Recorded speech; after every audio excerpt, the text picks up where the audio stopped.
because now you say black men, and it's a lot of black women that's in jail too. So it's not just a stereotype thing on that situation. You know, it's just, hey, when you have the easy way out with drugs or stealing or robbing or whatever, it's so more easier to make money and be part of this life, money-wise, you know.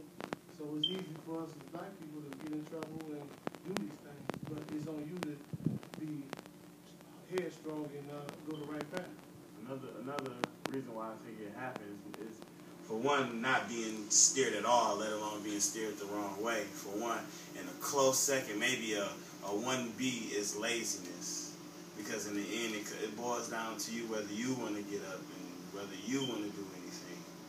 That brings me to my next question about some of the stereotypes or maybe some of the perceptions of black men. It's been said that the majority of black men don't do well in school.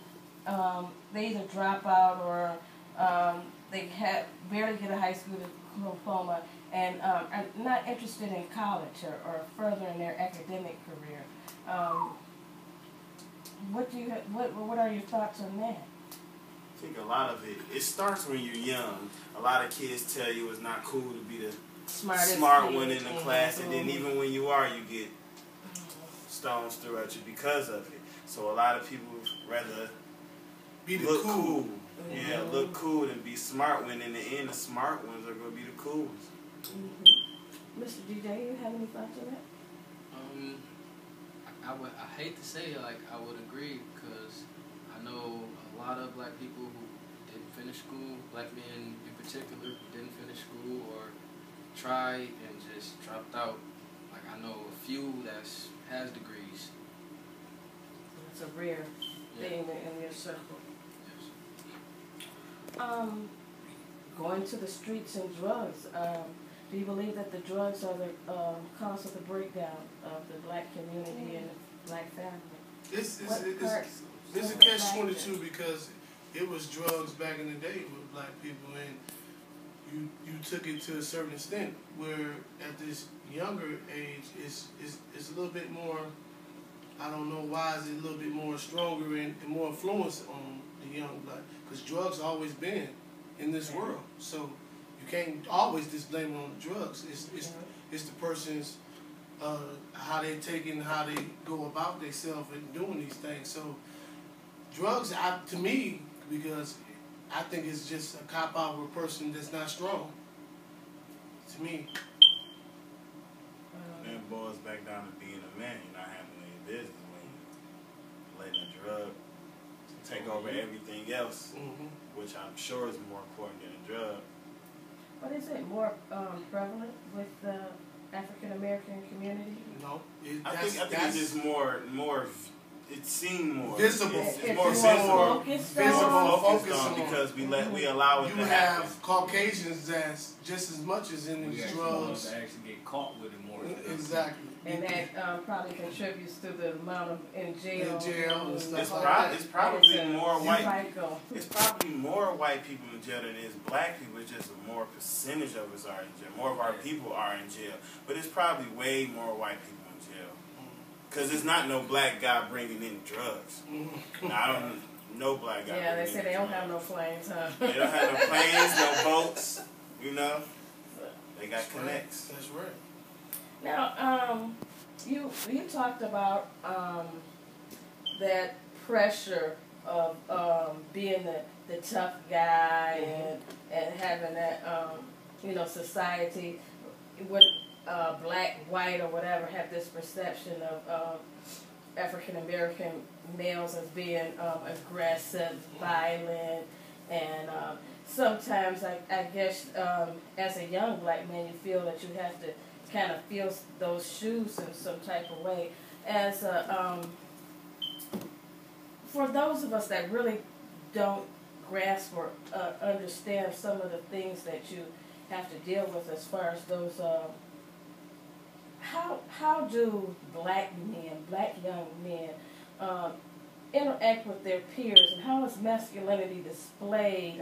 Is it through the gestures? Is it through the dress? What are the do's and don'ts. I know rap and this hip hop culture has put a whole lot of a spin on what black men are perceived as gangster, this, that, and that. And, you know, you all know each other.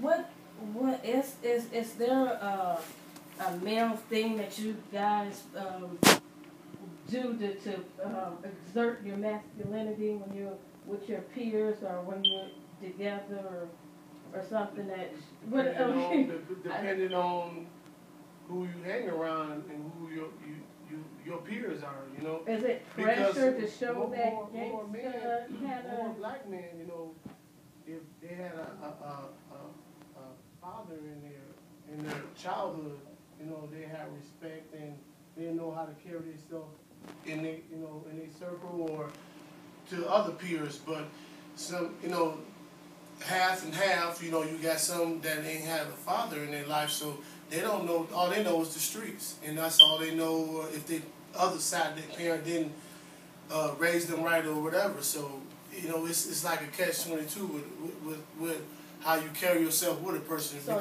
you're saying that the father figure is a big part of other men coming. Kind of shows how you interact with another male, yep. And if that's not there, then it's not. Then no, it's not automatically.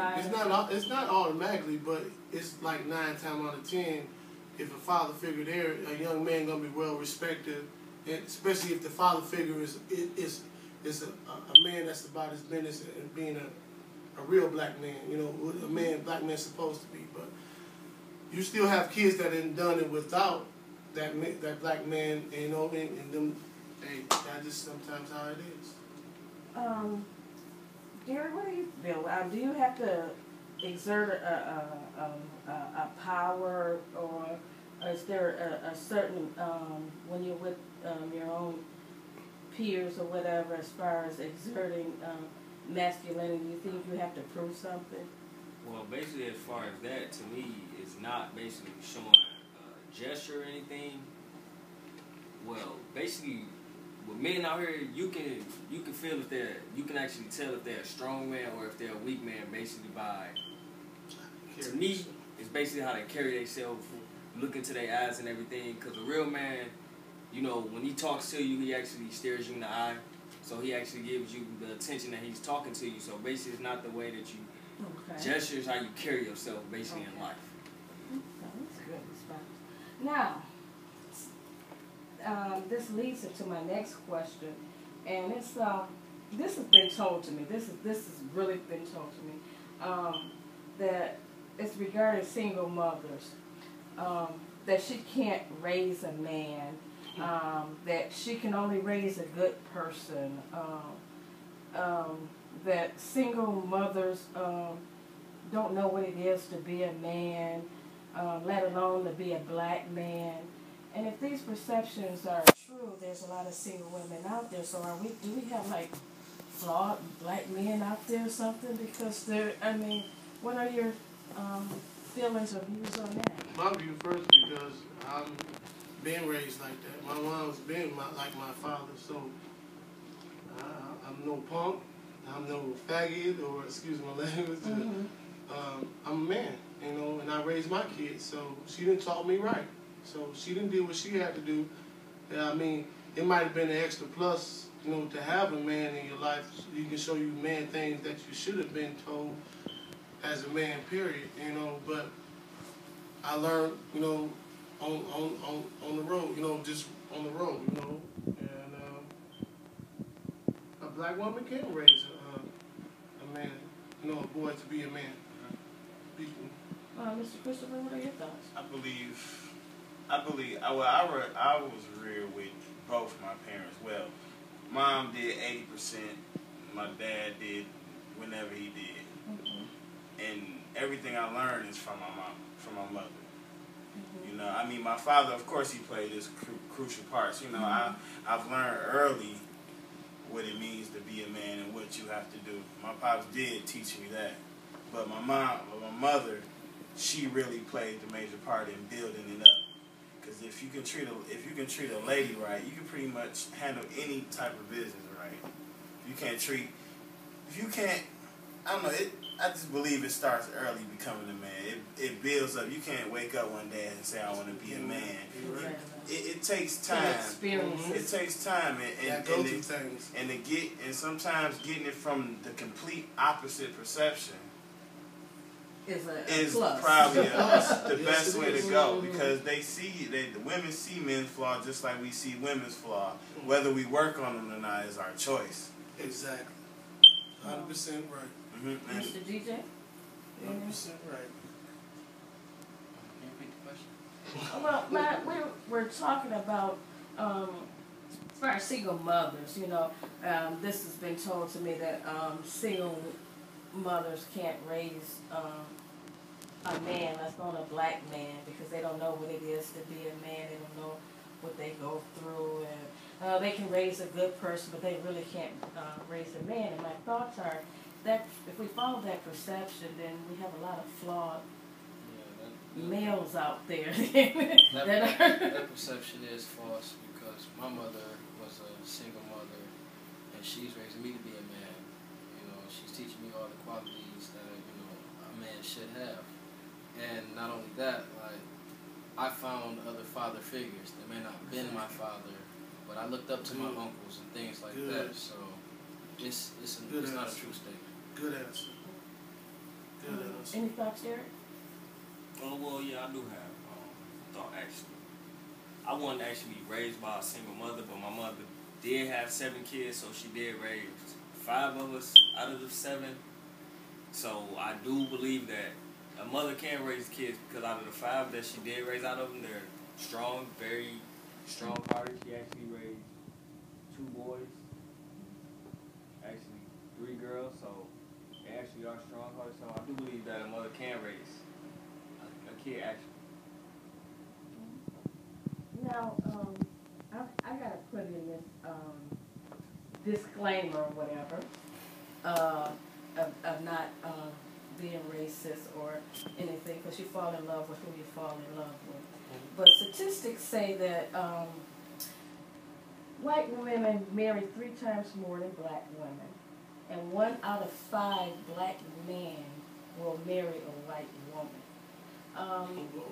What is, and then there's this thing out there that black men have this weakness toward white women. That's one of those things out there. I mean, what do you? And when we're talking about the the unity or the breakdown of the it's just culture, you got the weak man that don't want a strong black woman. So the stereotype of it is that a white woman is a little bit less stronger than a black woman, will take less BS or mess from a black man, and like the black man for who he is and not what he got. See, and you deal with the sister, she want this from the man and want that from the black man, and you go to the Caucasian woman, the white woman, and she says, well, I love you for who you is, and we can work together and I try to help you out. But you got some black women that say, well, if you don't get it, I don't want to deal with you, brother. I ain't going to help you out. You should have helped yourself before, you get it. So that's a little... So is it that,